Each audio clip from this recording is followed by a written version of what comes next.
Hey, everybody, welcome back to another episode of the Threadlings of Filmmaking Production Diary. I'm your host, Miguel Ortega, and this is my co host, Tran Ma. Hello, everyone. We're talking about the making of an animated short film in Unreal Engine. We did one previously called The Voice in the Hollow, and it did very well for us, and we're doing it again. Um, this week, we're talking a lot about sound stuff, just layering some of the recordings we have and trying to get a sense of what these scenes are going to feel like. So the way we usually work is we'll do the script and then we'll go in and record all the actors. We don't have all the actors recorded yet, but as we start getting them, we start putting them into an edit and putting temp sound effects and everything just to start getting a sense of the rhythm of the scene and the timing of the scene. So um, let's see who's here today. So we have Ted. Hello. Happy Friday. Uh, Hello. hello, hello. So yeah, so that's where we're at. So we recorded some of the actors and now just putting this all together. So I could probably show something here. Like, let me pull this up here. Give me a second. So, 1 second. So right now, let's focus on this here. 1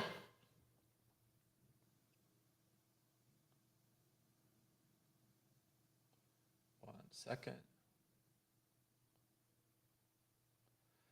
So this is the scene we are going to be working on today. So this is the script. So from this point down, so you can see we're dealing with the scene where we have this character called Zort, who's like the Messiah character. He's like the chosen one, the Harry Potter type kid, the one who's supposed to end the war against the moths. And he's kind of a pompous little shit. He's like the rich kid that They just had everything given yeah, to him since he was born. yeah. So he's a pompous little jerk. Uh, there's actually Sasha who textured There's the little Rain. jerk. Oh, Rain here too. Oh, there you are. And then Michael Neely. Yeah. Hello. Oh, happy birthday wishes. Oh, happy birthday to me. I Yes. think we're both clicking on at the same Yeah. time, so Yeah. we cancel each other out. There you go. So this is the scene here. So Zort he talks very much in like monologue. He's very Yeah, everything he says is a monologue. So he's super long-winded, yeah. intentionally. I don't know why this hold on a second. Let me reopen that. Yeah, intentionally. He's supposed to be big time over the top. Uh give me 1 second. There we go. So this is the scene. So we recorded. So far, we don't have Shrog recorded, so we only have Zort. And so here he is, like just giving this lecture to this classroom, and he's trying to like uh, soak up adoration from everyone, and be the superstar that he is in this community. And we wanted to cast an actor that really conveyed that, and we did. I'll show you the audition tape. Um, let me just pull this up so we could show you literally how we did this entire process. Give another happy buff day, Miguel. And then you have a question. Did you guys cast Mayo's voice? No. Did we cast who? Mayo's voice. No, we have not. That is actually tricky. The males, yeah, we'll get into that in a second. So, okay, so we have this all written, and now we have to find the guy. And we got this one audition tape from, let me, find this here. Give me 1 second.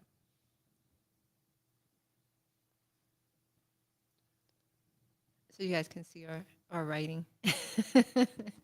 Since this is just full up. I guess that makes it an interesting stream. We haven't talked too much about it. Yeah. So yeah, I can't find his audition tape, but it doesn't matter. So anyway, this is the scene right here. So you can see very over the top in the chilling darkness of the moth hive, and I wanted him to be really dramatic, like we were saying earlier, and just be this pompous prick. And then this magic spell here is something that plays a big role in the film. Cott has a very hard time saying this because it's a longer word and he has a stutter. And so all the sound effects here are temporary, right? So the clapping and stuff like that, it's all temporary, but you could kind of see how we go from this to something like this. So this is let me find this one here. So this is kind of how it would feel. This is not all there. We don't have Shrog at all. In the chilling darkness of the moth hive, fear of death gripped me. Yet, recalling the prophecy's promise of victory, my fear waned. Blessed by the heavens, I stood emboldened. Unleash the moth. Energia expellum! Thou shalt not devour mine threads, evil moth! Now, which of you is eager to step forward first and show me the magical skills delicately woven under Master Shrag's guidance? Sorry. So there you go. So he bursts in. We have to have a bunch of the people in the crowd start saying, "Praise be the red crystal's glory, praise be the red crystal's glory." And we really want this to feel like a Southern church in a way. When they're clapping, you would hear one or two people in the background just start to scream this. Shrog would say, like, the student becomes a master. Well done, my boy. This is an important thing because we need to establish their friendship and the fact that he's kind of like his son. Yeah, like their relationship, that they're close. Yeah. And then at the end, he goes, "Now, which one of you is eager to step forward first and show me the magical skills delicately woven under Master Shrug's guidance?" So we need to establish that Shrug is the professor and that Zord is just like the rock star. So Shrug is he's gonna look at two of the students. He cues them forward, and boom, the door bursts open, and it's Cotton Mayo. They're late to class. They're out of breath, and they're the two, underdogs. They're Yeah. the two kind of fuck ups, and they burst in, and that's basically where the whole story takes a turn. Now, well- Shrug is gonna say, "Hey, you can't come in here. There's no entrance after the bell." But Zort, who's obsessed with destiny and prophecy, says something like along the lines of, "Or perhaps destiny has precisely timed his arrival to coincide with the moment he was most needed." So that can be him just being pompous, but it turns out to be true. Cott coming in at this point is a defining part in the film. Yeah, it's a little bit, it's ironic. What's really interesting, like if as soon as Cott bursts in the door, he says, if you just heard the audio, he says, sorry. We don't have that written in the script. So sometimes once, what you put down on the paper versus once you record and you hear it, and what you need can be different. And that's very normal. Yeah. So when we're recording, we do have takes like, say sorry, do this, make this sound, breathe, run really fast, yell, just like really random things, because we know for a fact that is something that does happen. Yeah. But it actually really is needed for that transitional sound. So I think this is, I don't know. I mean, I tell Miguel this is like a super interesting process that we have where we're writing the script, we're recording the lines, and Miguel is editing the scene, and we're really getting the feel for the scene without any kind of visual. There's no images yet. Because this is animation, right? It makes the most sense to hear it like this, because now you're having the script actually be performed. And then our animation will kind of follow after that, and we'll know what we need for the shots. Yeah. And you could see, so this is like, Yeah. All right. Mm-hmm. and then by the time you're like, I stood emboldened, Uh-huh. you're like, unleash the mob. Okay. Like, just go from real small to really big. You got it. Yeah. All right. In the chilling dark. So you can see that's like how we work this out, and you can see there's dozens and dozens of takes, and there I am like telling him how to be a bad actor. Like literally, I wanted him to feel like he was a bad actor. He's a great actor. Adam is amazing, but we wanted Zort to project this kind of pompousness and to be bigger. over the top, and that's really the word. We wanted him to be zero subtlety. We wanted him to be very big and dramatic. So so we pick all the takes, and it's not the cool thing about animation is I could use a little section from one piece and then like the delivery of another part and then just cut and paste it. Whereas if it was live action, you're stuck with one part entirely, right? Unless you cut around it. But here we could literally have a continuous take and just pick this part from this and this part from the other. And when you see the final shot, it'll look like one continuous shot. So anyway, so that's that. So just layering certain things. So you can see like just putting a kind of a floor. So this is usually something I always try to do, is try to give it some sort of Tone. atmosphere. I call it a floor. Is it a floor? Yeah, which is basically, it's like the room tone, Yeah. right? So that goes in first, and then you can see the individual sounds. So I wanted this to feel like the moment when the Rancor door opens in Return of the Jedi. And the whole thing is it's ultimately just going to be this really goofy looking moth, right? It's going to be this moth that's made out of fabric. It's basically like a cute stuffed. Yeah, so everyone is all impressed that he's doing this, but he's ultimately doing it on a test, right? on a dummy. On a dummy. The scene after this, I won't play the whole thing because there's a bunch of stuff missing here. But actually, let me go back to that. So anyway, so he calls Caught forward, and this is the part that I don't have because I need Shrog here, and I just don't have him recorded until this Monday. But you're calling a stutterer to go up in front of the whole class and do this in front of his like idol. It's obviously has to go wrong, and he's gonna fail dramatically in front of everybody. So I have to build that up. So that'll be like this section here. I'll play this part. Are you prepared to take the stage? No, now? Is there a better time? No, sir. I'm ready. Good. Dazzle me with your prowess, Cot. Don't stutter. Don't stutter.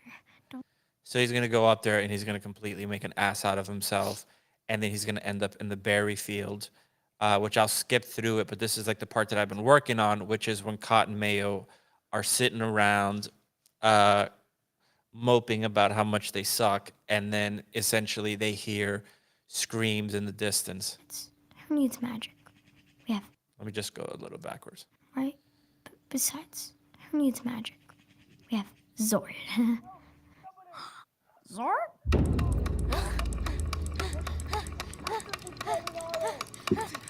No! We gotta do something. Here. Look tough.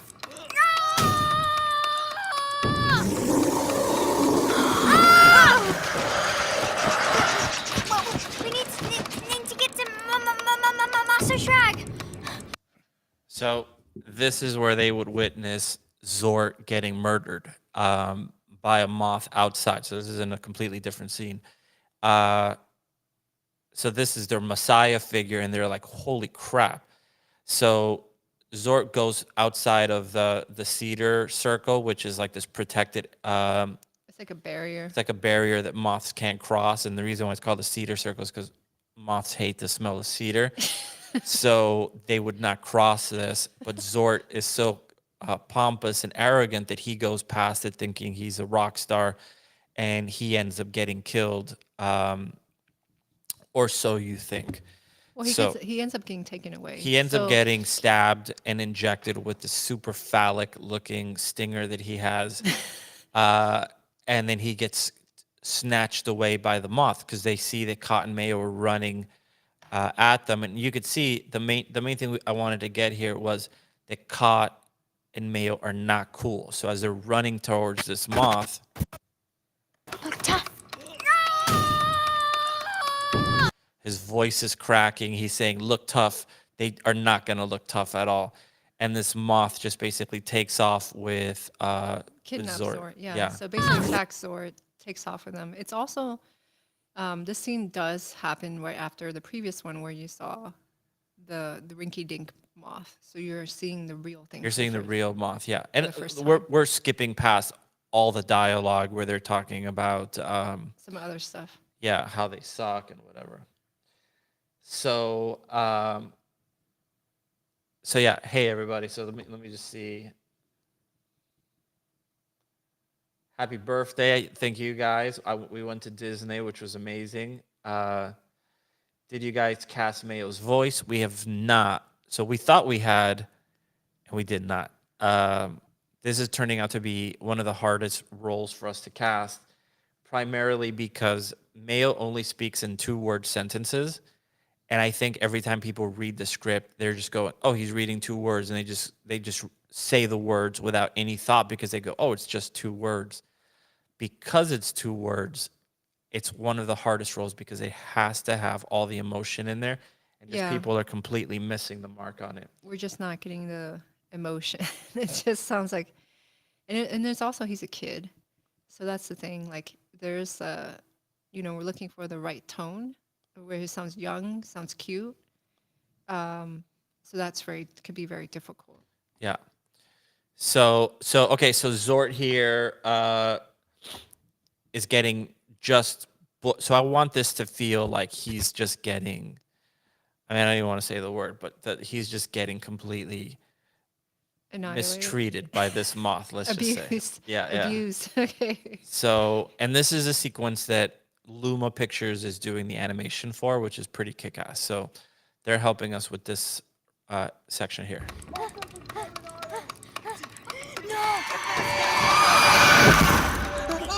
gotta do something. Here. Look tough.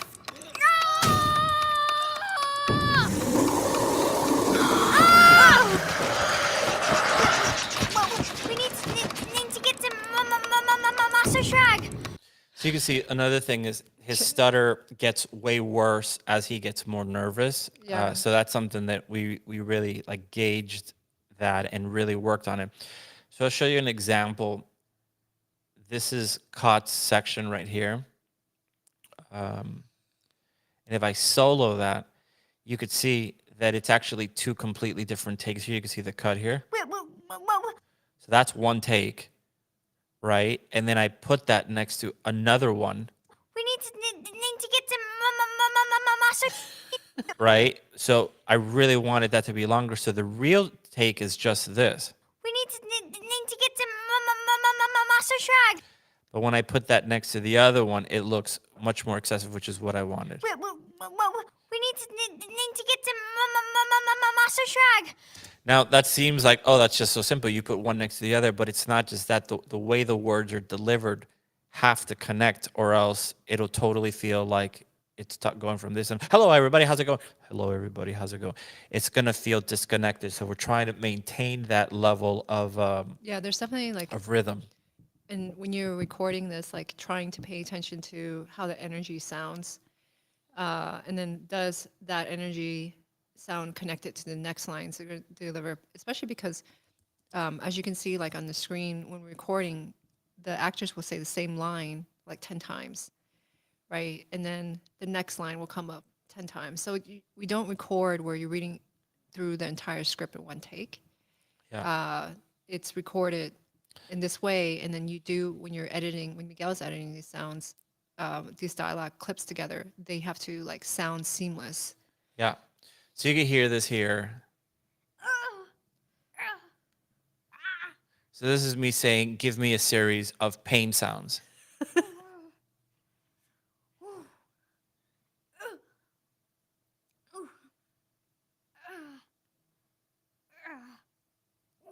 This little kid, Chance Challen, is just He's the best. the best. Whenever I hear this, he's adorable. He's adorable. He's adorable. Yeah. We need. We need to get to Master Shrag. So you can see all the different takes here. Yeah. So those are the screams. Anyway, so that's that scene right there. And now this scene is not gonna we're not gonna have it all here because we don't have Shrag at all. But basically they're gonna run back to try to tell the professor that Zort has been what they think is killed. He's been taken away by the moths, and these things look so much creepier than anything they expected to see, or anything that we've seen before in the testing, the Zort scene with the fabric moth. These things are going to look horrible. So they're going to run to tell the professor, and the professor is not going to believe them because this is the prophesized Messiah. How could he have died? How could he be dead? How could he be taken? It's impossible. This is Zort. And to make matters worse, just then Zort walks in completely unharmed and just passes by them at the end of the hallway and goes off into another corridor. Professor doesn't gets furious at this because he sees it almost like blasphemy. And then And now they look like total liars. they look like total liars. And now Cotton Mayor are like, what the hell? We just saw that. And how is he totally? How is he fine? totally fine? So this is the next scene. So this is a big spoilers, of course, but you know, if you guys are watching, it's because you're interested in filmmaking. So this is just how we're piecing this together. And at this point, the music is completely just smashed together with from different parts, from different songs, from different versions of the same song.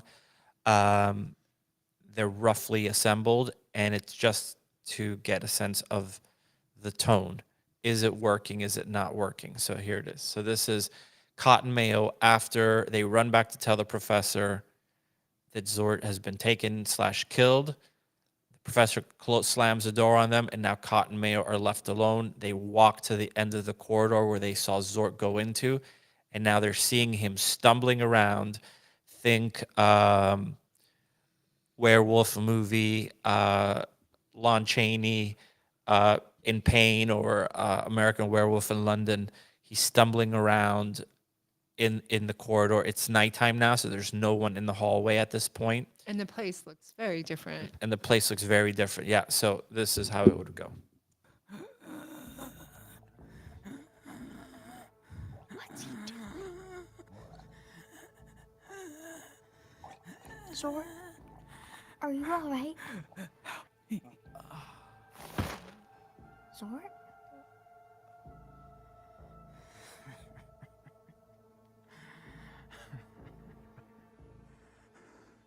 Shrag was right about you. You are a failure. You let Zord die.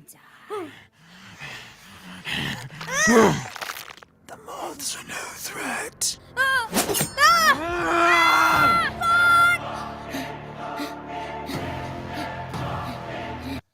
All right, so let's go over what's happening here. So Cotton Mayo would be walking up to Zort. They're seeing him stumbling around all over the place. Definitely not acting normal. Not acting normal. So think like a drunken guy in like an old London street, kind of. That's the vibe I want. And they're approaching him. They're very afraid. They're worried for him, but at the same time, they're like, we know what we saw. What the hell is going on? And he says, you know, help me. And then he collapses. Probably going to give a bigger beat there than what is currently there. But then you start hearing Zort laughing. And the main thing that I wanted to get from this is that there was multiple voices coming from within Zort. And the reason why there's multiple voices is there's 3 larvae that have been injected into Zort. That looks super like crunchy for some reason. Yeah, what is? Oh, that's because of this stupid. It's the viewer now. That viewer is the freaking worst. Let me open this in You can try a pure rough.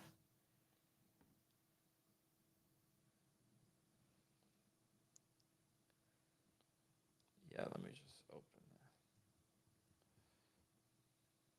that. 1 second. It's- So, It's still crunch. It's fine. It's still- what is that? That's so weird that it's doing that. yeah, I don't know. It's really blown out. Like Yeah. that background is not supposed to be white. It's supposed to be gray. So okay, you get an idea. Well, let me Kinda. try with Nuke because I do want to see it. But anyway, so that those there's three larvae inside of Zort, and those three larvae are the reason why you're hearing that. That should look better. Jeez, it still looks. Yeah, I don't know. It's something with the screen quality. There it is. It's just really bright. Your monitor's clipping out. So there'll be three of these things inside of Zort. We don't know that at this point. Cot doesn't know this at this point. They look nasty. Yeah, but you can see they're really disgusting, and these things are going to be popping out of the belly of Zort later down the line. But you can see we wanted this thing to be as disgusting as possible, and each one of them would have its own voice, and it's coming from within Zort. So right now, what I did is I did a pitch shift on them. So let's take a look at this and see. So. You let Zord die. Okay, so let's listen to that. So we have this here. You let Zord die. So that's that. And if we look at this, you can see that there is a shift in the pitch over here. So you can see the keyframes. The way the keyframes work here is it's not starting from frame 0, it's starting from frame 0 of the cut. And you could see that the pitch is going, I believe it's going up. It goes up and then it goes back down, giving it this kind of weird. You let Zord. Okay, so that's cool. And then we have this secondary voice, Zord die. and that's just another take. And it seems like I didn't do any pitch shift on that, which I probably should have now that I look at it. So let's just do that real quick. So I could go to Little Altar Boy, which is the plugin I'm using, which is a super messed up sounding name. And I tried doing this last week and it was giving me issues, but you can see I could just lower the pitch. Usually I get better results when I just do this in here with the individual slider. So you could see here, this says -1 and this says 0, but you could see in the actual sliders, I do have it at 1. It just doesn't update. So this interface is, I hate these like analog looking dials. Just, you're not fooling anybody. Just give me the freaking slider. So there we go. So now I won't even close this. I'll just move this off to the side. Zord die. So let's just focus on this guy. Die. So we could change the pitch, make it even deeper if we wanted to. I don't want it that deep because there is a deeper voice here. And so you have your pitch and then you have your formant. So the pitch, if you don't change the formant, from the way I could describe it is like the formant is what keeps it from sounding so Mickey Mouse like.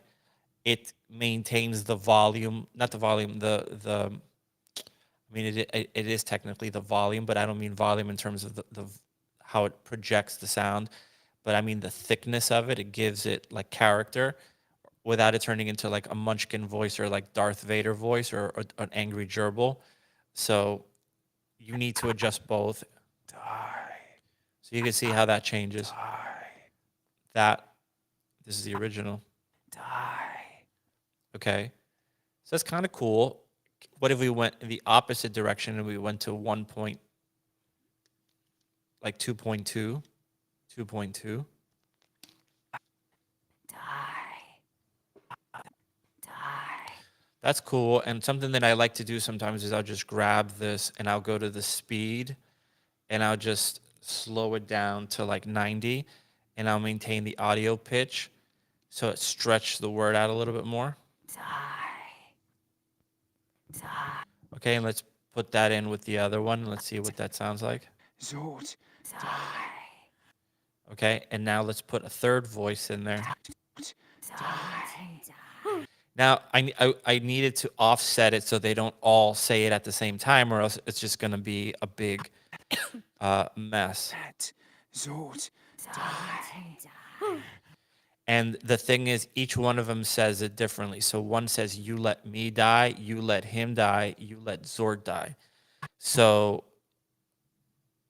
that was something that was important. So that Kot needs to start feeling like this cannot be this guy. So all together, let's listen to it.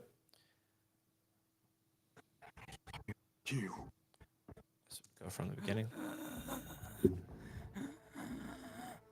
What's he doing? Zord, are you all right? Zord?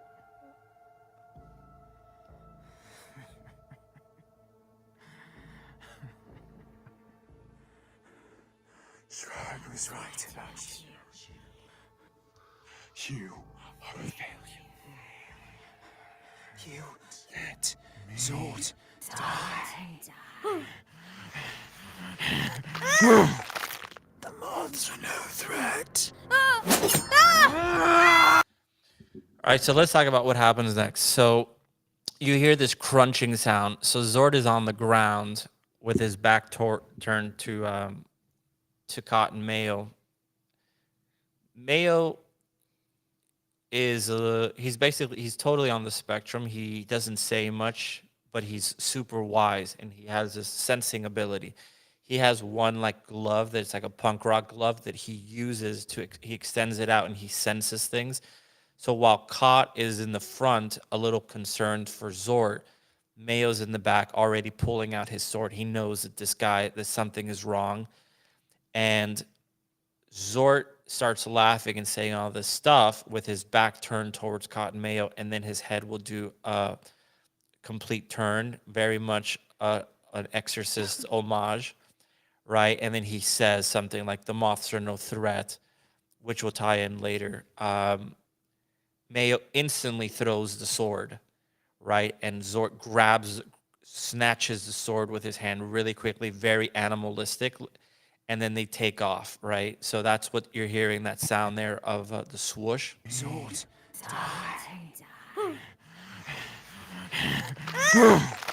The moths are no threat.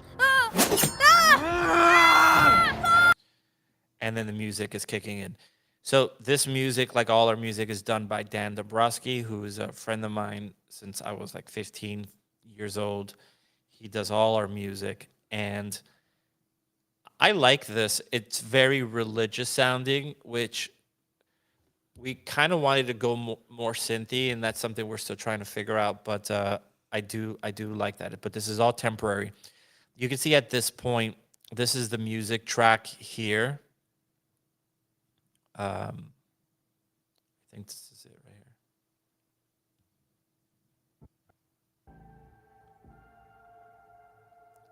It is syncing pretty good. Okay, so that give me 1 second, let me see. Oh, so it's, where is that kicking in?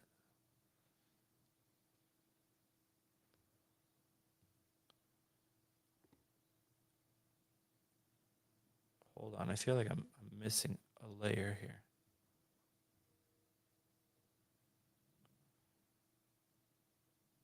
Is it this one here?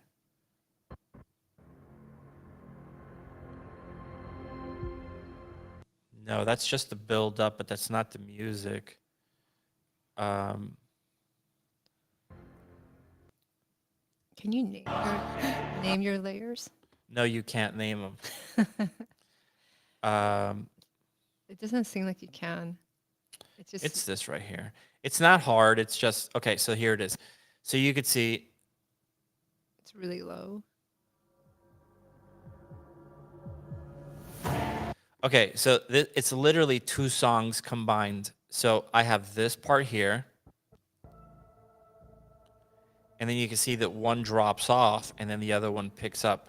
But they're two completely different songs mashed together to sound like one thing.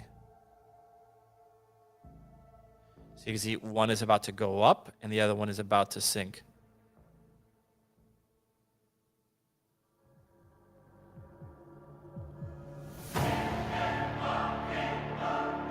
Now, you don't, it's very clear when you hear it like this that that's what's happening, but when you put it with all the other sounds,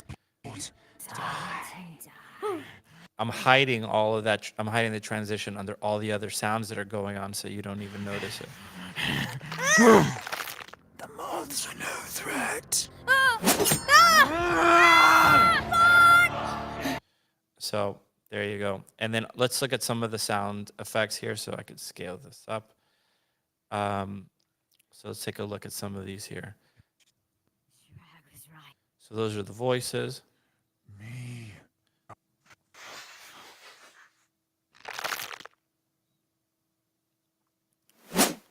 Sword getting thrown, the meat getting crunched, or bones. And there's obviously no meat to this, but it's one of those things that if you don't have that, You still want it. yeah, you're not gonna know what's going on.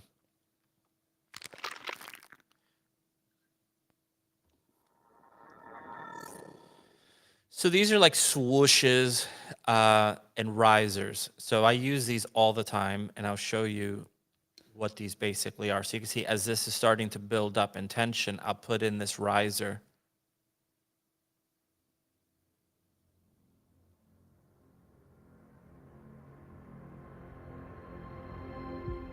And then I have a fast fall off.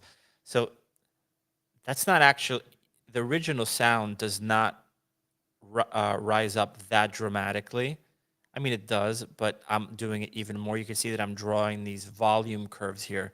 So I'm controlling how that volume goes up and quickly drops off to build up that moment here. Let sword die. The moths are no threat. So it acts kind of like a drop. You're building up for the drop there. Let's see what these guys, I think we already did these. These are just, okay, so let's look at his voice over here. So you can see these are literally just like Gurgling sounds. gurgling sounds of water.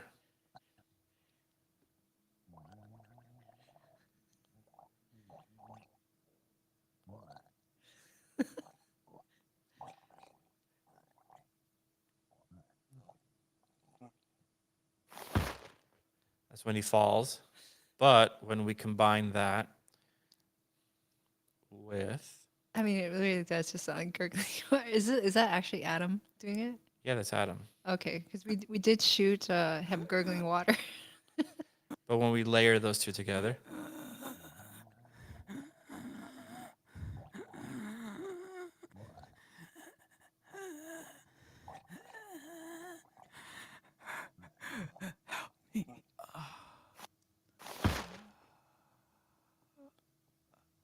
so it works pretty well.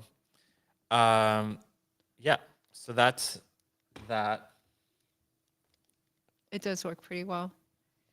Yeah. Did you?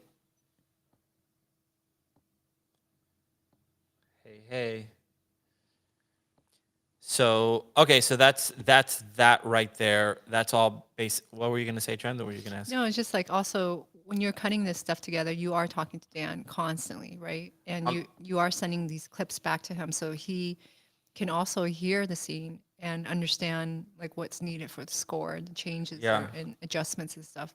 Because Dan is like reads our scripts. He reads our script for multiple reasons. He reads our script because he's a really good Dan is a composer. he's our composer, but he reads our script because he's also very good at analyzing scripts. So has a very good gives us very good notes. He also reads our script so he understands story, and then he will then take the scene and just score it from his head, Yeah. and then he sends it to Miguel. But and at then this and it's stage, back and forth. yeah, at this stage, when I'm asking him for the score, I'm not asking him to.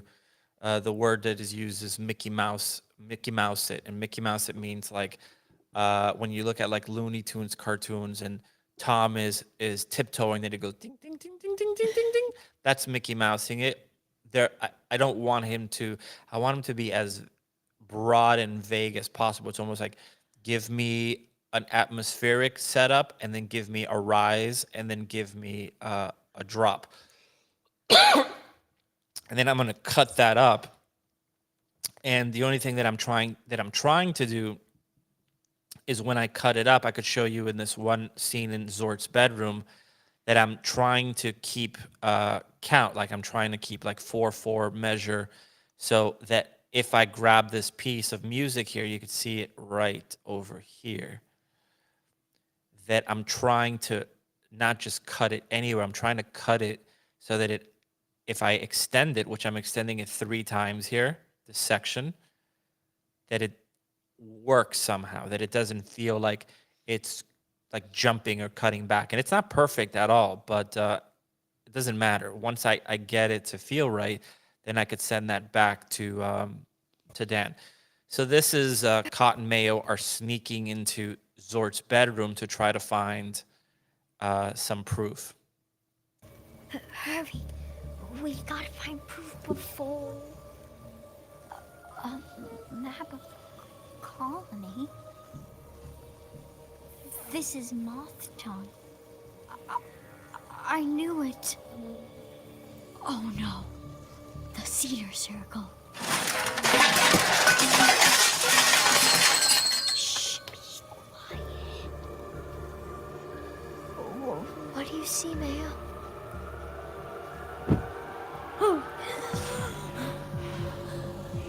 Holy shit. He ate them. Fear not, Threadling, for in my embrace thou shalt find all thy heart's desires fulfilled. Get away from Zort! Do it, Mayo! This is for Zort! Moth scum! Okay, so what's going on here? There's a bunch of stuff that's going on here. Again, this is super spoilery, but they're bursting into Zort's bedroom. Let's take a look at the script.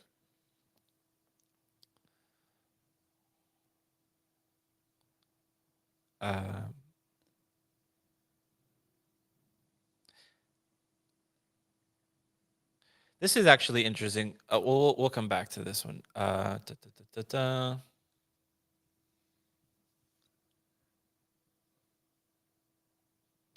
Okay, so we're right around here. So Cotton Mayo lurk behind a column, their eyes locked on a target ahead. They stare at a red door marked with the word Zort, here for protection. Mayo, wearing a light box around his neck, nods his head. Cot splashes a vial of lavender water on Mayo, anointing him. Super. That means superimpose. Moths hate lavender water. Yeah, so you see text pop up on the screen. Yeah. So that's very much our lavender water is like holy water.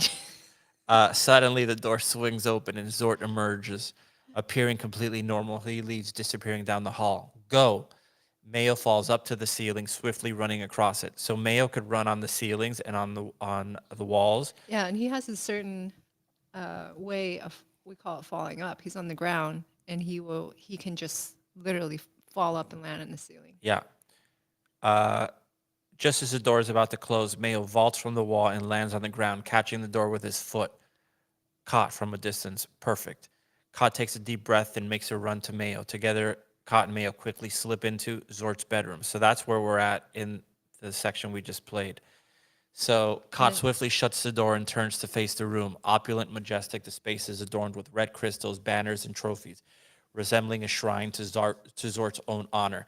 So this is the set that, Tran, do you want to pull that? You want to pull that out? So Yeah. this is going to be this really opulent room.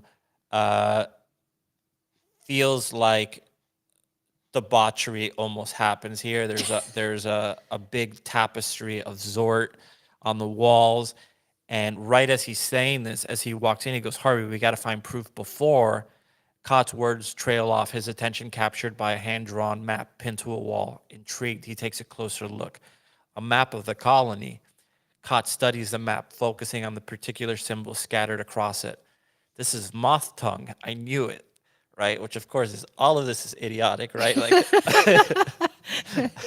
Yeah, we have fun writing. we have this. fun with this. So what is moth tongue? Do moths write? Who Yeah, knows? we've had people go, I don't see how a moth could write. It's like, Dude, this is a movie about fabric being stalked by moths. Shut up. So, and the lavender water. Yeah. It was, the lavender water. Yeah, we're just having fun with it. So silly. So this is moth tongue. I knew it. Caught glances around, spotting a cedar column. The cedar circle. Okay, so here's when he realizes that the cedar circle, these pieces of cedar that are placed around the tree where they live, have been collected and placed into this room. Zort has been breaking and stealing parts of the barrier, so now the colony is vulnerable to moth's attack, and this is the moment he realizes it. yeah. And the cedar, just before, because I think it's kind of interesting. The cedar circle is actually established Yeah. while Zort's being attacked.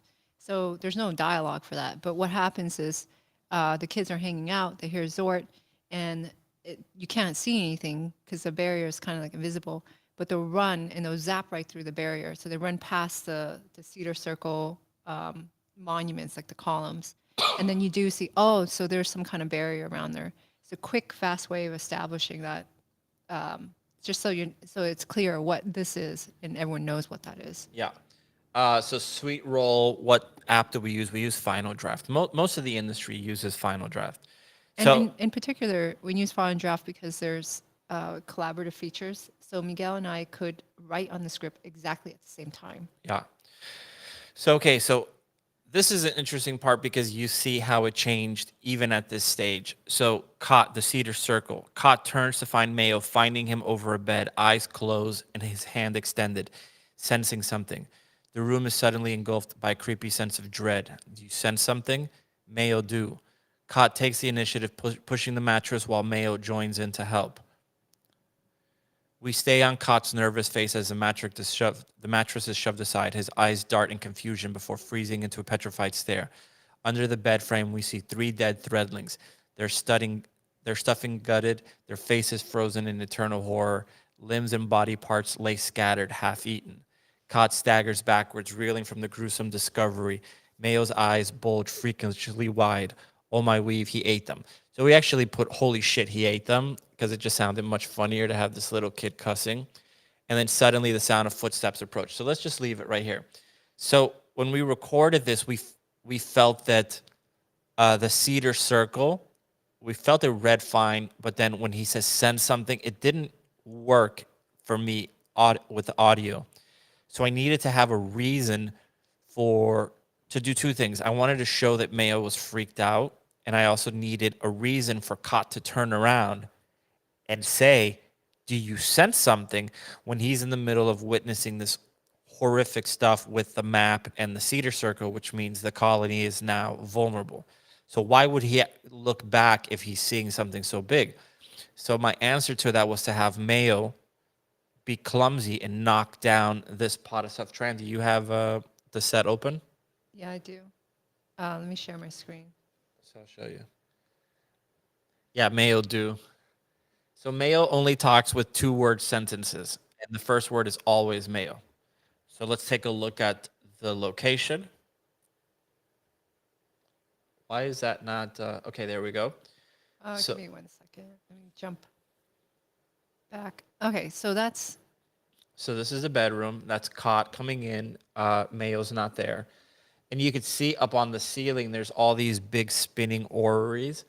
That's what's giving the sound. If you listen to this here. Here. For protection. So let me just do this.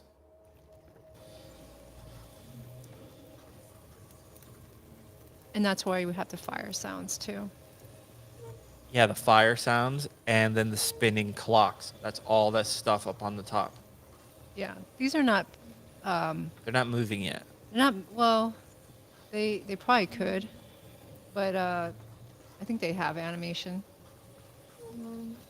Yeah, they Yeah. do. There you go. So that'll be that. Okay. So you can see that next to the table there's that thing full of fruit. So Mayo would be standing by that when he senses the fact that there's all these dead bodies under the bed, kind of like And this is the bed. yeah. So it's very debaucherous looking bed. So this is when Mayo senses that there's something under the bed, and when they pull the mattress off to the side, they find all these half-eaten, dead threadlings under the bed. So it's very much like The Road, or what was the one I was just watching like last I don't know. year? The serial killer guy, Dahmer. Dahmer. So I just thought that was so creepy, and I was like, oh, that'd be so cool to put him under the bed, and probably also the movie Four Rooms. I always really love it, the Robert Rodriguez movie that has the dead hooker under the bed. So we wanted that kind of that kind of feel. So that's gonna be the thing. So he pushes that over, and there'll be like 3 brutally murdered threadlings under there. So let's play that part. The cedar circle. Shh, be quiet. So that gives us a reason to turn around. What do you see, Mayo? Sound of the bed being pushed. Holy shit. He ate them. Fear not, Threadling, for in my embrace thou shalt find all thy heart's desires fulfilled. Get away from Zor! Okay, so get away from Zort. What does that mean? So we have 2 threadlings. Yeah, so the start time is 12 now, not 1 anymore, because I have to teach a class at Gnomon now on Friday, so I have to make it to class. Today we had some sound issues. That's why we started a little bit late, but that's the new schedule. Okay, so let's go over here. So Share your script so they can see it. 'Cause Yeah. My screen's still on it. okay, so the door swings open, revealing Zort flanked by 2 students. So we're gonna have 2 threadlings here standing next to Zort. You can see we added this line in here, which we're still figuring out whether we're gonna keep it. Fear not. Fear not, Threadling, for in my embrace thou shalt find all thy heart's desires fulfilled. So that wasn't in the script at all. That was Yeah, just it's something just that not there, we like- came up with while we were recording the actor. Yeah, so like in there, the door swings open. Suddenly, sounds of footsteps approach. The door swings open, revealing Zord flanked by 2 students. And then Kot reacts, "Get away from Zord." I don't. I mean, I kind of like it I like it too. because it says a lot about him. It also seems to work with the room. So the room is cool. And then when I started working on it, I was like, all right, I'm just gonna make this room. It's gonna be a little bit circular The cutest holy shit I ever heard. with the window. And then it was like, where are we gonna put the bed? And I'm like, well, I don't know. Let's put it in the middle of the room because it's probably easier to perform around it, right? So like, just thinking like logically, he could push the bed anyway. And then I started thinking about like, well, if the bed is a typical square bed, all of a sudden you have the action of pushing the mattress, and then it could get stuck. It becomes like kind of clumsy. So let's just make the bed round. Let's make a round bed in the middle of the room, and it just has this different look. Yeah. The thing is now it has this like 1960s, 70s like bachelor porn room. So what happened is while we were recording this stuff, Tran was like, he should say something. So I'm like, okay, let's kind of do something like he's trying to seduce him to come to him so he could kill him. So you could eat them. So he could eat him. Very much like what was the example you gave me yesterday that I was like, oh, like a black widow trying to like lure a fly. That's really what we're trying to do there. Lure the prey in. And what was funny is while we're recording this, Tran like leans over to me. She goes, tell him to say it more sensual and more sexy. I'm like, I'm not gonna say that to him. You tell him I didn't that. say it. I say make it more erotic. More erotic. She's like, make it, tell him to make it sound more erotic. And I just started cracking up. I'm like, I'm not gonna tell him that. You tell him that. So, Yeah. and he started doing it. So that's the more erotic. That's trans But it all- nastiness. No, but it's like, look, I do think that when all of a sudden we look at the set and there's a brown bed in the middle of the room, it just has like this weird look. Yeah. But again, none of that was intended exactly that way. It just kind of ended that way, and then we just kind of rolled with it. And like, let's just do it. This is cool. And that's why it we have works. like that's why we want to write our own stuff, because all of this is it's almost Discovery. like one way of, it's all one process. Do you know what I mean? We don't really separate. The writing is the one thing, but the writing continues in the art direction. It continues in the editing. Like, it's constantly changing. It's changing while we're recording the actors. Yeah, and then we sometimes have to write new lines during the recording session. Like, okay, that doesn't really. Once you're hearing it delivered, it's different. And Yeah. then another thing is, like, if you've ever watched behind the scenes of things, like I remember watching behind the scenes of Game of Thrones, and they have like reading sessions where they get all the actors, they get them all in Table one room. reads. Table reads, yeah. And table reads are, if you can afford it, they're really amazing because you can really see your lines being rehearsed. Like, writers reading their script out loud, it's not the same because writers usually are not actors. So you're not really hearing the real performance, and you're not able to judge like, oh, okay, maybe that is not the best line that leads into the next line. But anyway, yeah, so we were just there rewriting during the recording session and stuff. Yeah. So here we can see like the raw recording. Not Threadling. And we recorded multiple different lines. So I think I have them here. So line 1 was let me see. I see. Well, you already pulled this up, but the cutest holy shit ever heard. Yeah, Chance is so cute. Yeah, I don't have it here, but we came up with a bunch of different lines here. To me, and I shall bestow. For a short line.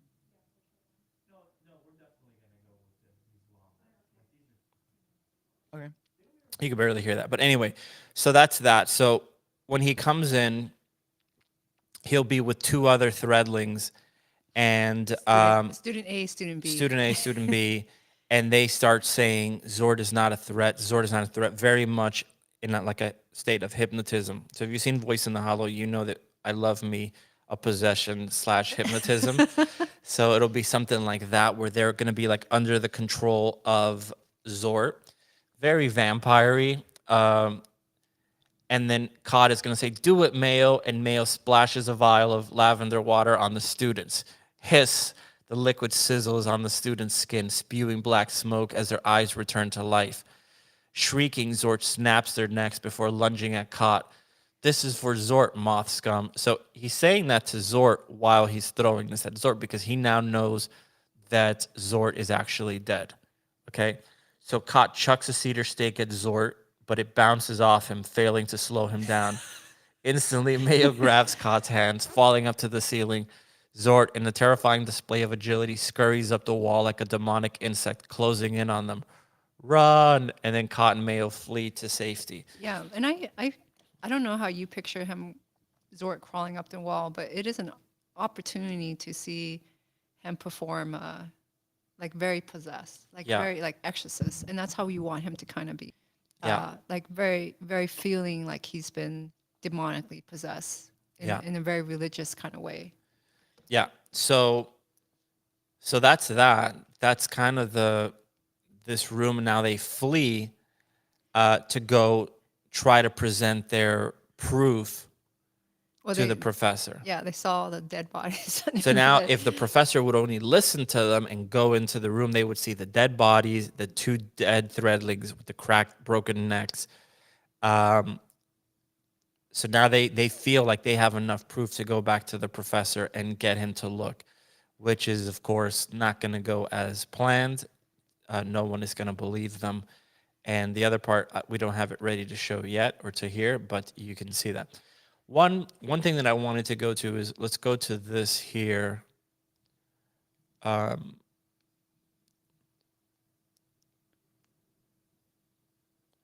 So this is the scene that we were talking about earlier. So, okay. So this is when Zort walks in completely unharmed, and Shrog shakes his head, retreats into his office, and slams the door shut. Cotton and Mayo look at each other confused. What in the weft was that? So if you know fabric stuff, you know what weft is. So what in the weft was that? The two of them gaze at the stairs at the end of the hall, the stairs Zort disappeared into. Palpable dread fills the air. They exchange a glance, a silent agreement, and cautiously approach, their footsteps beeping softly. That's one thing we don't have in here, but we want their footsteps to sound like little baby shoes. toys, or like baby. Well, baby shoes don't really. Oh, yeah, I guess some of them do. Yeah, you know, Yeah. when babies have shoes, sometimes they get like the beeping shoes. They put the beeping shoes so the mother knows where the baby is. So yeah, so very. So we want them to be creeping up, and they don't realize that their shoes make those sounds, right? They travel down the stairs, arriving at a desolate, dark hall. Faint sounds of hissing and gurgling echo in the distance. Cotton Mayo round the corner, seeing Zort, his back to them, hunched over, heaving. Zort convulses, moving as if he's demonically possessed. He slides up the wall, his limbs twisted. What's going on? Mayo reaches into his garment, slowly drawing his sword. Zort, are you all right? Zort crumples, slumping over. He gasps for air, his breath weakening as he collapses on the floor. Zort? Cotton Mayo cautiously approached Zort, examining him. Zort, Shrog was right about you. You are a failure. You let Zort die. So, Kot is very insecure, hence the fact that he's a stutterer. And Shrog, being his professor, is the person that he wants to impress the most. And of course, he wanted to impress Zort a lot. So this is him just kind of punching him in the gut emotionally. And this kid goes through some bad stuff. Yeah. In his whole story.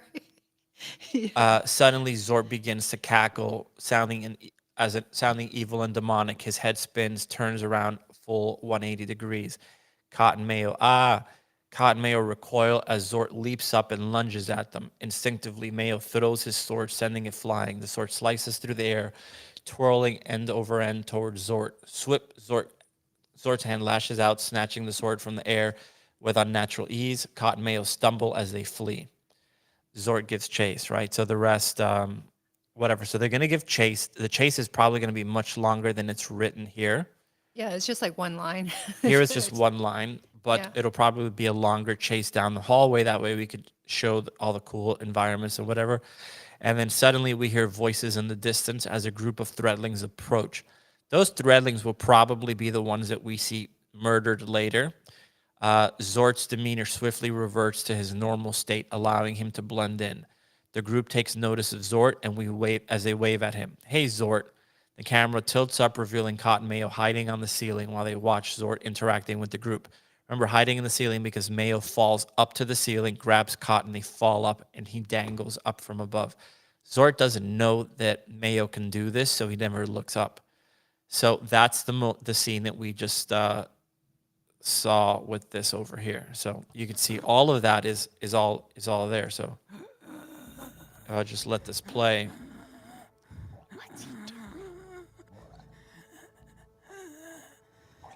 Zort, are you all right? Zort?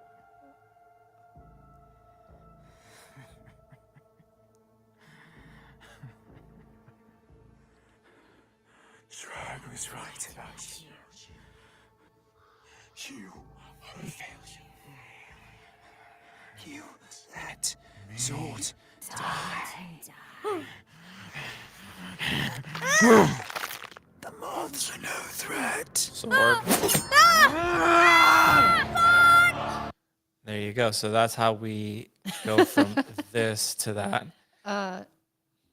Here's some comments. No wonder my mom always found me as a kid, referring to the beeping shoes. Yeah. That's Here's Rain. You guys give these characters real trouble. Oh yeah. And then Ruben likes it. Let's see. There's lots of badass activities happening in the story. Get me all pumped up. Thanks. Yeah, the whole thing here is this is, the big thing that we want to do with this is the beginning of this thing should feel like the most generic DreamWorks movie Yeah, and that's ever. and I think I can pull up the set just and I know everyone's seen it, but in the context of the script now, maybe it's kind of nice to just see it. Oh yeah, the corridor. Well, let's start with Cott's room first. Give me 1 second while this scene loads.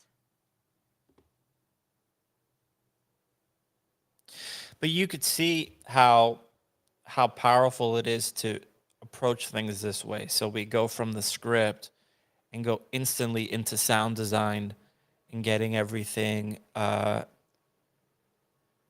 feel a certain way, and then what we end up doing is when we do the mocap shoot, we play this for the actors.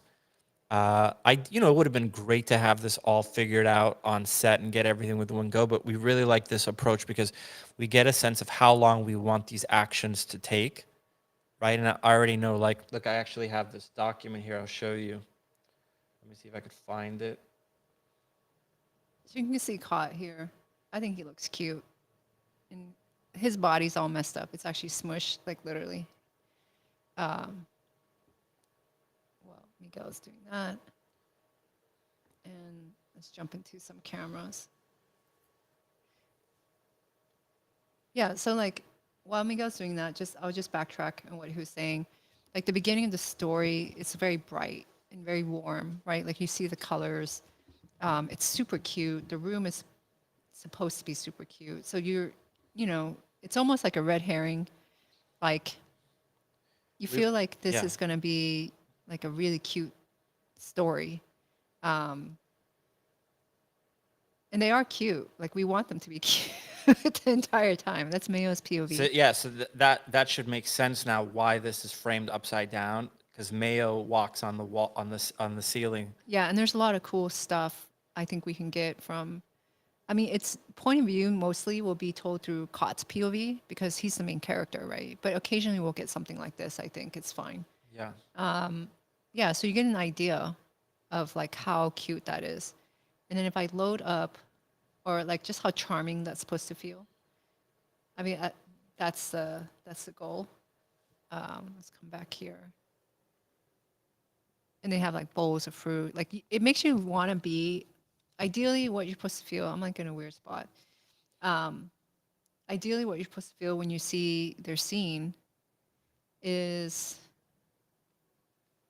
like, oh, I want to be there. Like, and those are some of the comments that we get when people are seeing it. Like it looks so cozy and stuff like that. Like this is a world that you want to visit. But maybe not later. And then this is kind of some of the hallway before it gets like dark. So we'll have some like parts earlier in the day. Like if I just kind of jump through some of my screenshots here or my bookmarks, like here where it looks really bright, right? And then when it hits like nighttime or certain scenes, let me just turn that off and I'll jump back. You see the halls feel different. They start to become darker. They start to feel a little bit creepy.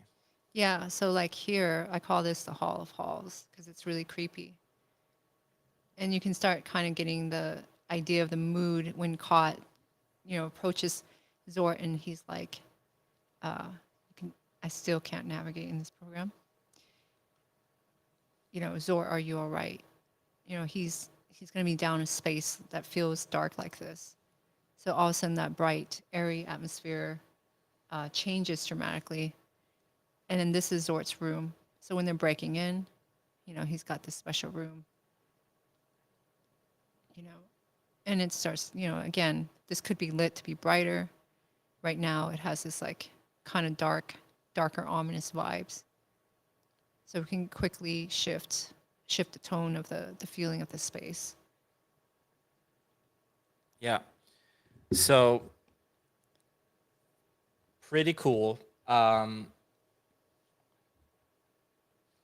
your scenes are simply marvelous. Yeah. So you can get an idea of that. Do you want to pull up? No, I guess those are the main ones.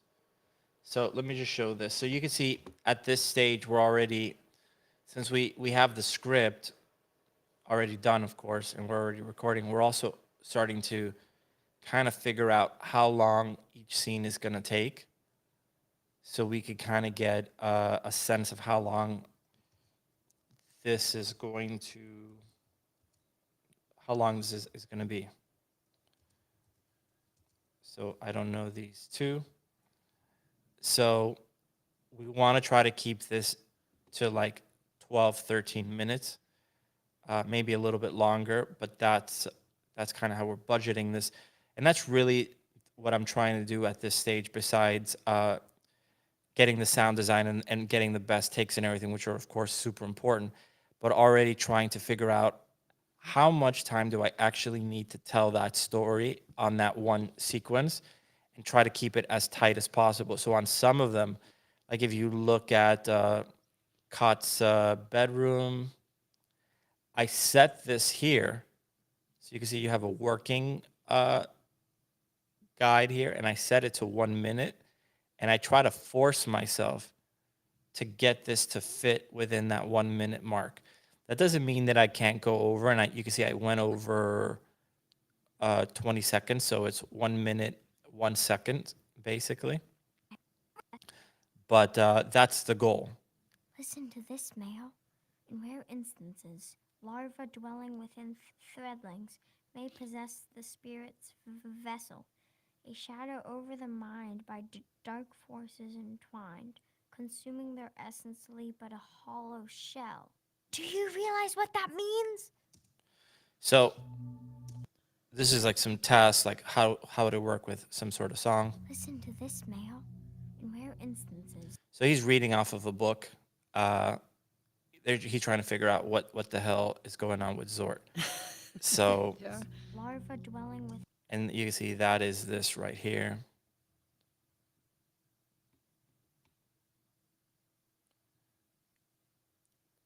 Yeah, so they escape from Zort and they're back hiding in the room. And of course, the lighting will be darker at that point and a little bit scarier. So you can see, listen to this. In rare instances, larvae dwelling within threadlings may possess the spirit's vessel, a shadow over the mind by dark forces entwined, consuming their essence to leave but a hollow shell. Listening carefully, Mayo stops, sharpening his sword. Do you know what this means? Slowly, Mayo nods his head. Then he pauses, realizing he doesn't. He shakes his head. It means Zort, the chosen one, may already be dead. That means the prophecy was wrong and we're all in danger. Kot falls back on the bed, daunted by the implications. Mayo, too, especially you tried to kill him. That's because Mayo threw the sword at Zort. Mayo thinks for a moment, then giggles. Mayo did, right? Because he's super amused by the fact that he tried to kill him. He doesn't care about Zort. He doesn't care that Zort is special. The way he sees it, Zort was bad. I try to kill him. Sweet. Like, that's Mayo's way of thinking. Yeah. He doesn't care about any of it. He's a different wavelength. He's in a completely. He's actually the smartest one in his own way. Yeah. God, it's not funny, Mayo. We have to warn everyone, but no one will believe us. So this is an example of one that we ended up changing because it just didn't feel right once we recorded it. And then Mayo goes, we need to. Mayo's the one that says we have to find proof, and then that's where they conjure up a plan, and he basically says, "Can you help me find a bright light, lavender water, and 2 sharp cedar stakes?" So cedar stakes are because the moths hate cedar. The lavender water is their holy water, and a bright light becomes kind of like the crucifix. Moths get like hypnotized by bright lights, so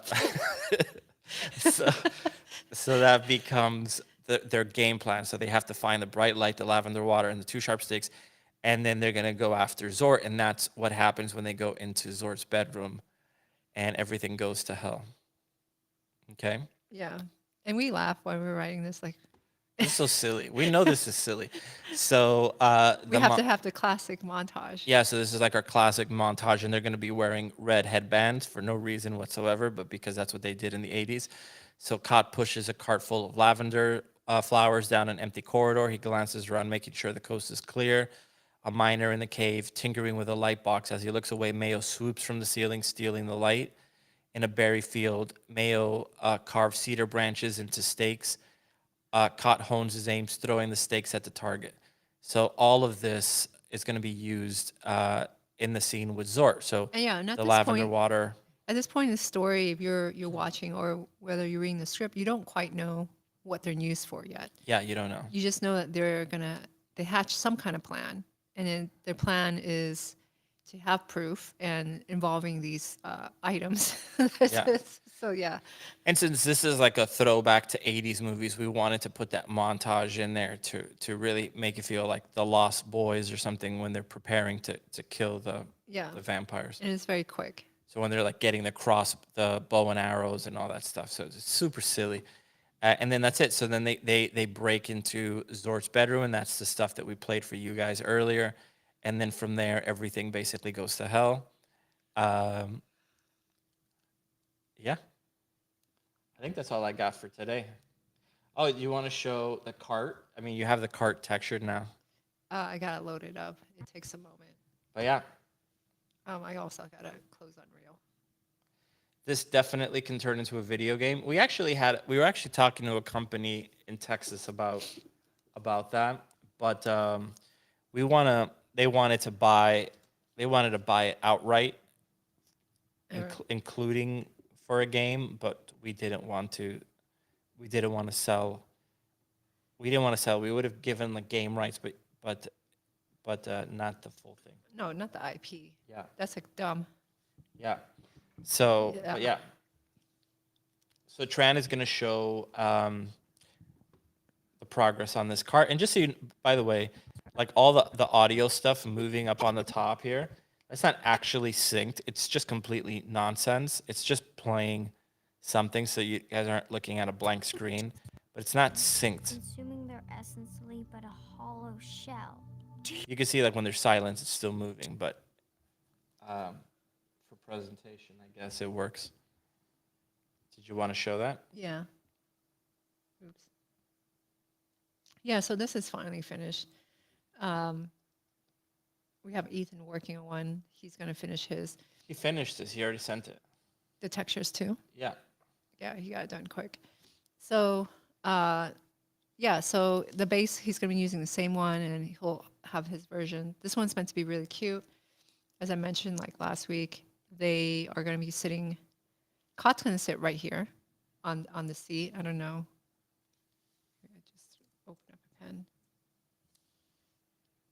And this is the moment where there's other stuff that Miguel didn't show, but there's other things that happen in the scene. Cott's like right here. Okay, so he's right there. And then Mayo is going to be the one pushing the cart, so it's going to be really cute. Yeah. Right? I really wanted this cart. To me, it was like, we got to see how cute these guys are. And then this is when, during this here, they'll hear Zort screaming. Yeah, so that's this right here. So this will start with Cott by himself on the cart, basically moping. Are you still planning on having the kid graffiti it? Yeah, he'll draw on it. That's good that you remember that. Yeah, that's crazy to remember. I don't know where it should go. I also just don't want to think about it right now. Like, I think we'll kind of figure it out. The base of the cart is done, at least. And then maybe once we get into the scene, it'll become clear, like, Mayo, what he draws on it. Leather straps on the umbrella. Oh, there's no leather straps. It's only metal. That's wood. Yeah, it's That's only wood metal and wood. Yeah.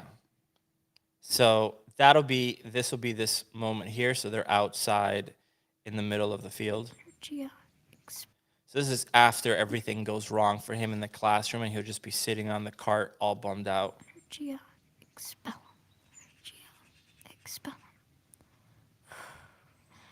Where's the stutter now? You dummy. So what we wanted to show here is that when Cod is by himself, he doesn't stutter at all, which is something that happens to stutters, which is that much more horrible, that you have this thing that completely ruins your life and keeps you from talking. Yet when you're by yourself, you could recite Shakespeare without stuttering at all, which is just kind of crazy and horrible, right? It's like, it's almost like that, like the frog that could sing. Do you know what I mean? In the Warner Brothers cartoon, and Oh, the then, singing frog that yeah, only sings when no one else is there. yeah, it sucks. And And he drove that guy crazy. yeah, so my brother has or like a debilitating stutter, and that's when he's by himself, or when he's with me, or he still stutters a tiny bit around me, but when he's by himself, he doesn't stutter at all. But when he's around people that he doesn't know, it's just, It just collapses. it collapses. It's horrific. And this is definitely inspired by that. So yeah, so here where he's by himself, he's not stuttering at all. And then later down the line, will be joined by Mayo, and they'll have their like heart to heart moment, which is where this is the moment in the script where we're basically establishing the characters' wants, their weaknesses, everything. They're trying to get it in as tight a scene as possible. Yeah. So here we have this set up to about a minute and 30 seconds. So in a minute and 30 seconds, it's probably going to be about a minute and 45 seconds once the images are in there. I need to set up that Cot doesn't stutter, but when he's by himself. I need to establish that Mayo has insane powers that he just doesn't know how to control because he doesn't care to, because the only thing he wants to do is hang out with Cot. And we need to establish that Zort is crossing to an area he shouldn't cross to, and that Zort is murdered by the moths. So all of that has to be done in a minute and 30 seconds. So we have that. We just don't have Mayo yet recorded, and he's such a big part that to play it all together without Mayo just wouldn't even make sense. So that's why we're just playing the scene of them hanging out there and then hearing Zort. Not meant for the loom, Yeah. right? So that's Do you? Some threads are just not meant for the loom, right? But besides, who needs magic? We have Zord. so okay. So he's saying, who, it doesn't matter, like, who needs magic when we have Zort? Zort's our protector, right? And then he does a little fake laugh there, which was a cool take that he did, and it felt like what we wanted. Like, we didn't want him to sound mopey once Mayo's there. We wanted him to. He's a positive kid. He's trying to be positive, but it has to sound fake. And Yeah, the performance is great. the moment he says Zort, we hear a scream in the distance, and it turns out to be Zort. Zord. Zord?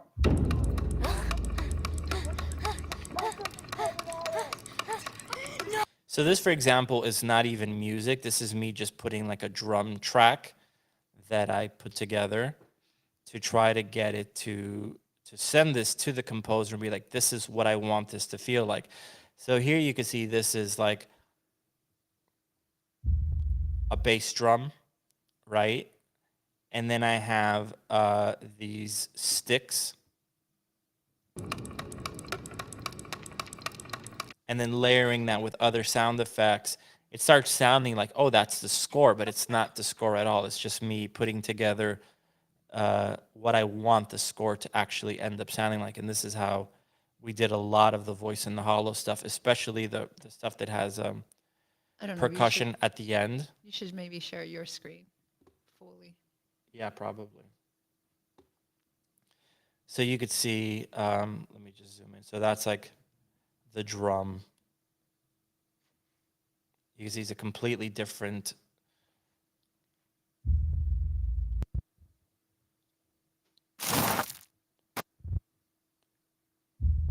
And then the sticks. And together it sounds like, okay, you're trying to get like this tension with the score. It's pretty cool. That's the sound of Zort being dragged around the ground.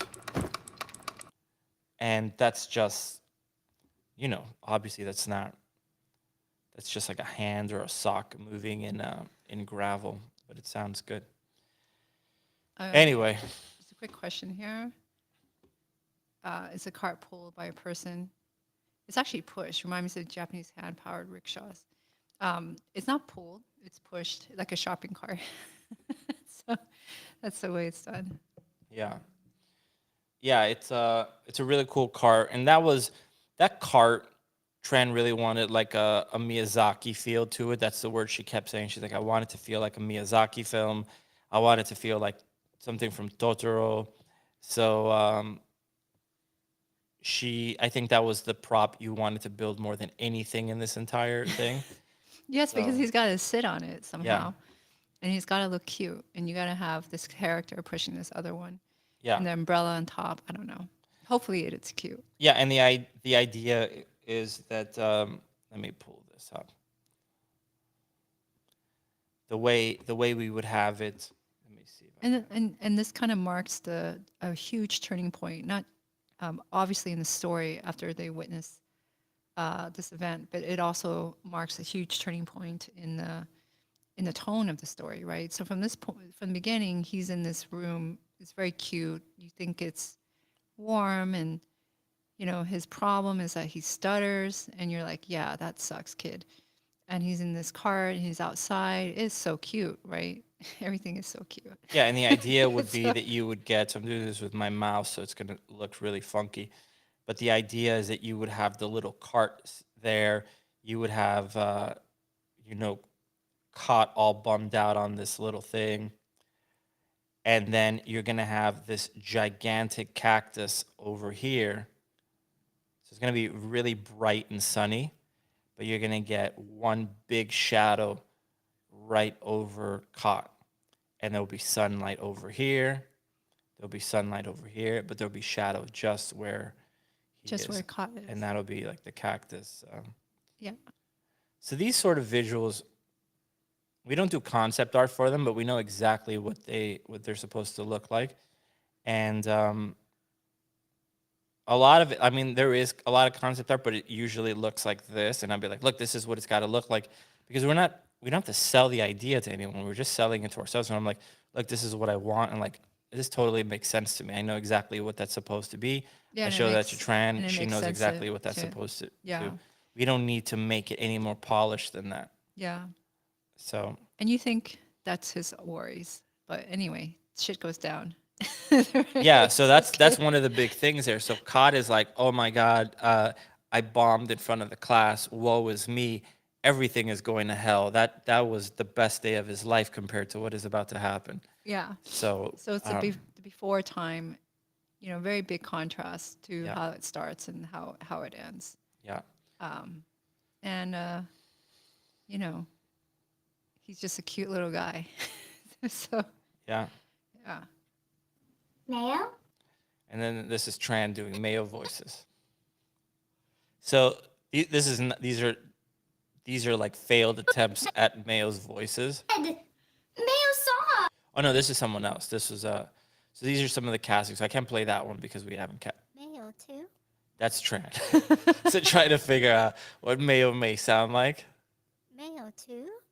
It actually sounds kind of cute.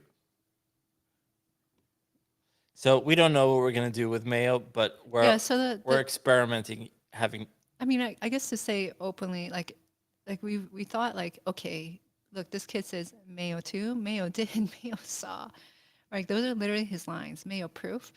And of course, like in the context of the conversation, he doesn't say a lot, but it has to emote a lot of emotion.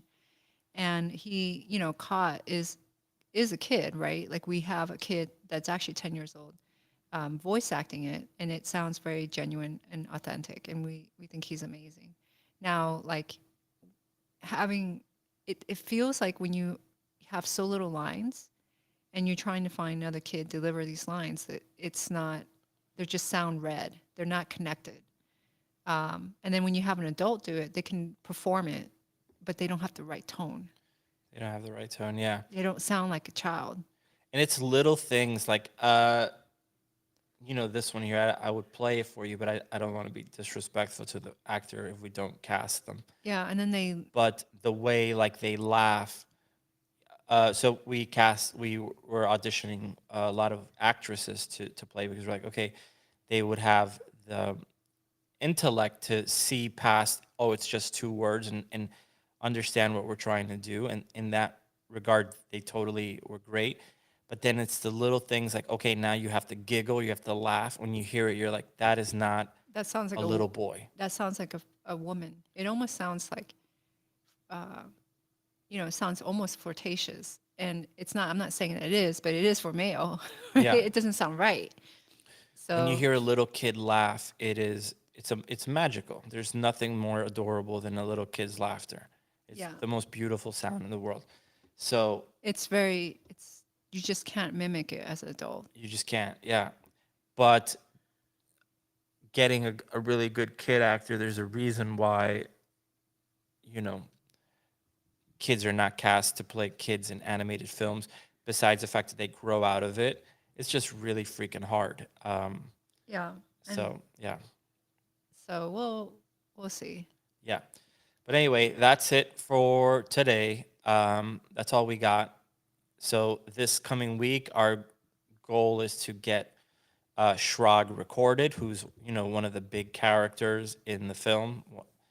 Um, so that's going to be huge because we'll be able to fill in all the rest of the the main sequences and then continue editing this together. Once we have a rough edit of everything, we're going to do the motion capture. And like I said, we'll just play this on speakers so that the actors get a sense of the timing and everything. And Yeah. And then we'll still continue our search for male.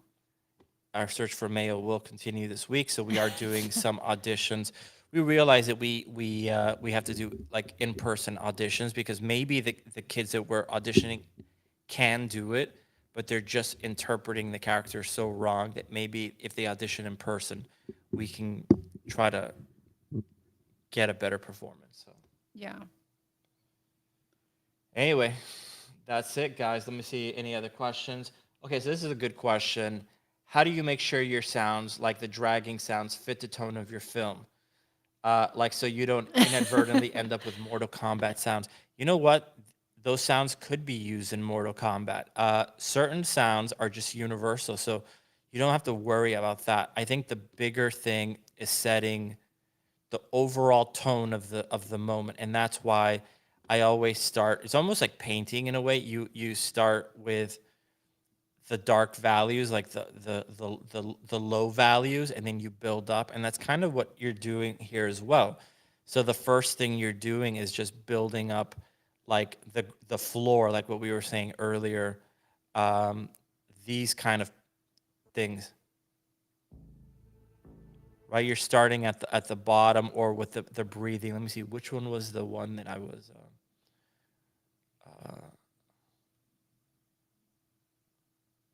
Source better. Well, like this one. So even if I get rid of the music entirely, Here, for protection. Go. like I need it to start getting a certain vibe, right? We gotta find. So getting those clocks to add to the ominous, weird feel. I think if you get that stuff to feel the way you want, then using a sound that could be used in Mortal Kombat, you're not even going to notice it, right? So I think that's how I would do it. Do you complete the script before recording the voice actors? Yes, of course. So that doesn't mean that we don't keep making changes to it. Yeah. But we try to, I think the thing too, like we try to get it as best as we can, obviously. And then, but we're always open to and understanding that things evolve while you're doing this. Yeah. That's the advantage of having animation, right? You can work to improve it.